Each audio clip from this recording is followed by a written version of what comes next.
आज आपण करणार आहोत मस्तपैकी तांदळाची दाटसर अशी रबडीसारखी लागणारी खीर। तर त्याच्यासाठी मी इथे 3 काजू, 2 बदाम आणि थोडेसे तांदूळ, 1 चमचा तांदूळ असे भिजत ठेवले होते। तर ते आपल्याला साईडलाच ठेवायचे भिजत, गरम पाण्यात ठेवलं होतं। तसंच इथे मी अर्धी वाटी तांदूळ घेतलाय। तर मी 1 लिटर दुधाची खीर करणार आहे, त्याच्यासाठी मी अर्ध्यापेक्षा पण अर्धी वाटी मी इथे तांदूळ घेतलेला आहे। तर आता ते तांदूळ मस्तपैकी स्वच्छ धुवून घेते। तर बघू शकता छानपैकी तांदूळ मी स्वच्छ असा धुवून घेतलेला आहे।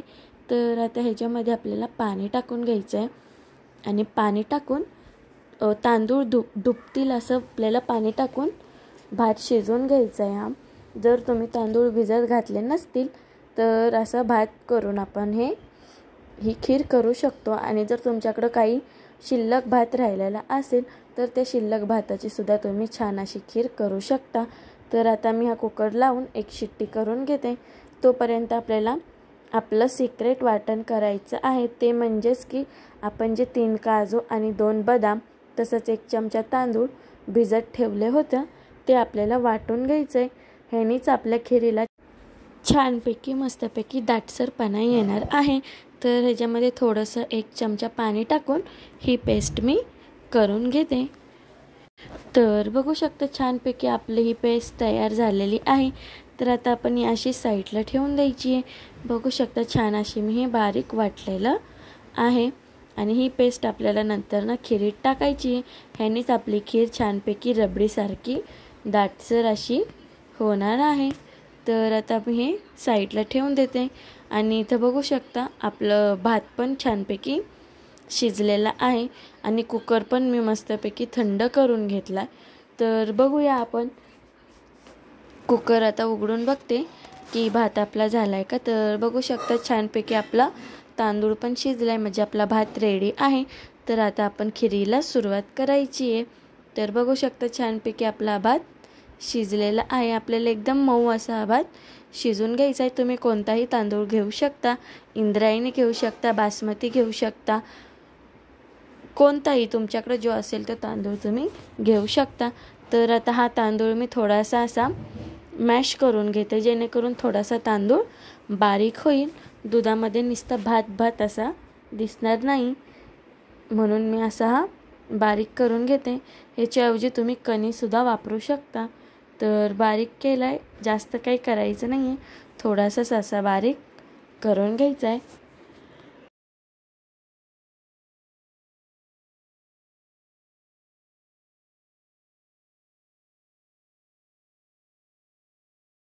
तर छान असं मी हा सगळा तांदूळ मॅश करून घेतला आहे। तर आता खिरीला सुरुवात करते। त्याच्यासाठी मी इथं कढई ठेवली आहे।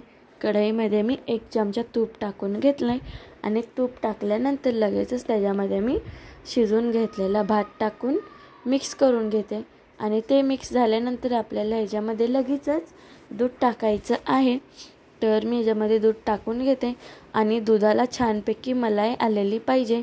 मी दूध मलाई सोबतच टाकून घेणार आहे। तर छानपैकी दूध टाकल्यानंतर ना आता ह्याला मिक्स करून दूध थोडंफार आटेपर्यंत आपल्याला हे उकळून द्यायचं आहे, जेणेकरून भात आणि दूध एकत्र होतील असं आपल्याला हे उकळून द्यायचं आहे। तर 5 मिनिटे मी छानपैकी उकळून देते। तर 5 मिनिटानंतर मी परत स्मॅशर घेतलेलं आहे, त्याने थोडंफार असा भात कुस्करून घेते, जेणेकरून छानपैकी भात दुधामध्ये मिक्स होईल आणि खीर खाताना दूध भात खाल्ल्यासारखं वाटणार नाही, छान अशी रबडीसारखी खीर लागेल। म्हणून हा भात मी कढईमध्ये असा स्मॅशरने कुस्करून घेते।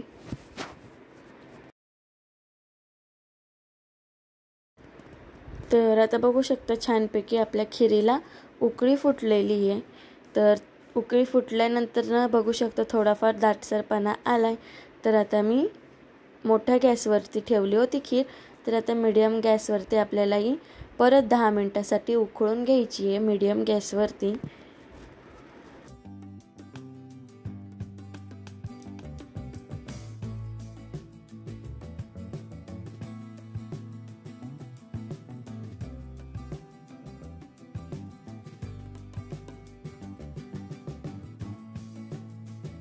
बघू शकता खिरीला दाटसरपणा आलेला आहे। तर आता ह्याच्यामध्ये मी सुका मेवा घालून घेते, जसं की काजू, बदाम, पिस्ता मी असे एकदम बारीक मिक्सरला वाटले होते। तुम्हाला शक्यतो जाड हवा असेल तर तुम्ही कापू पण शकता आणि जाड जाड कापून टाकू पण शकता, पण मी असं बारीक करून टाकलंय आणि ते पण मिक्स करून घेतलंय। बारीक करून टाकल्याने छान अशी चव येते। तर आता ह्याच्यावरती परत तूप टाकून घ्यायचंय। तर मी 2 चमचे तूप घेतलं होतं। 1 चमचा तूप आपण स्टार्टिंगला टाकलं आणि 1 चमचा राहिलेलं तूप पण मी आता ह्याच्यामध्ये वरून टाकून घेते। आणि तूप टाकल्यानंतर ना याच्यामध्ये मी चारोळे टाकून घेते। चारोळ्याने जास्त अशी चव येते खिरीला, म्हणून चारोळे टाकायचं विसरू नका। तर याच्यामध्ये मी चारोळे टाकून घेते। तर छान असे 1 चमचा चारोळे, तसंच थोडेसे पिस्ता मी परत कट करून घेतले असा मोठा मोठा, तो पिस्ता पण मी ह्याच्यामध्ये टाकून घेते आणि छान असं मिक्स करून घ्यायचं। आणि आता हे परत 5 मिनिटासाठी मी उकळून देते।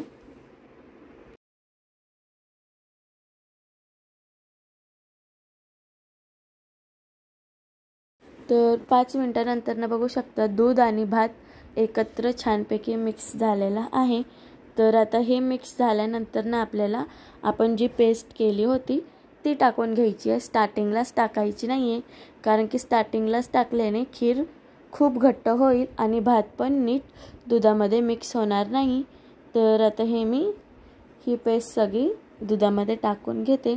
खीर झाल्यानंतर ना लास्टला आपल्याला 5 मिनिटाआधी गॅस बंद करायच्या 5 मिनिटाआधी आपल्याला ही पेस्ट टाकून उकळून घ्यायचं आहे। तर ही पेस्ट टाकून मी छानपैकी आता मिक्स केलं आहे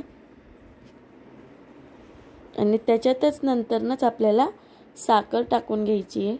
तर मी ह्याच्यात साखर आणि विलायची पावडर टाकून घेते। तर छानपैकी आता मिक्स करून 5 मिनिटं उकळल्यानंतर ना आपली ही खीर तयार झालेली आहे। आणि तसंच 1 चमचा मी म्हणजे 1 पीस ओल्या खोबऱ्याचा किसून घेतला होता, ते सुद्धा ह्याच्यामध्ये टाकून घेतलंय। तर छानपैकी मिक्स करून घेते। तर बघू शकता पेस्ट टाकल्यानंतर छानपैकी खिरीला दाटसरपणा असा आलेला आहे। तर ही आपली तांदळाची खीर तयार झालेली आहे। तर तुम्ही ही रेसिपी घरी एकदा नक्कीच ट्राय करा, तुम्हाला ही रेसिपी खूप आवडेल। एकदम रबडीसारखी आपली ही खीर तयार होते। तर सेम अशी ही रेसिपी तुम्ही घरी करून बघा आणि रेसिपी आवडल्यास चॅनलला सबस्क्राईब करायला विसरू नका आणि व्हिडिओला लाईक करायला सुद्धा विसरू नका। छान अशी आपली ही रबडीसारखी दाटसर खीर तयार झालेली आहे। तर बघू शकता किती छान अशी आपली ही खीर तयार झालेली आहे। तर पूर्ण व्हिडिओ बघितल्याबद्दल धन्यवाद।